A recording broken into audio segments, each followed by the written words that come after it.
প্ৰথম শ্ৰেণীত পঢ়ি বিকশিত ভাৰতৰ বাবে আমি বৰষুণৰ পানী সংৰক্ষণৰ এটা নমুনা প্ৰস্তুত কৰিছোঁ। তাৰ বিষয়ে অলপ ক'বৰ বাবে মই চেষ্টা কৰিছোঁ।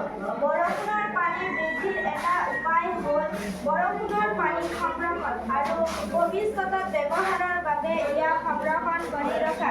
বৰষুণৰ পানী সংৰক্ষণ কৰা এই পদ্ধতিটোকে বৰষুণৰ পানী সংৰক্ষণ বোলে। পানী হৈছে প্ৰাণীৰ প্ৰাণ। পৃথিৱীৰ চাৰিওফালে ৭১% ঠাই পানীয়ে আগুৰি আছে। বৰষুণৰ পানীত আইৰণ নাথাকে, সেইবাবে আমি ইয়াক ব্যৱহাৰ কৰিব পাৰোঁ। বৰষুণৰ পানী সংৰক্ষণৰ এটা পদ্ধতি মডেলৰ সহায়ত দেখুওৱা হৈছে। বৰষুণৰ পানী ঘৰৰ চালত পৰে। তাৰ পিছত গাঁৱৰে আহি এটা চেকন টেংকিত পৰে।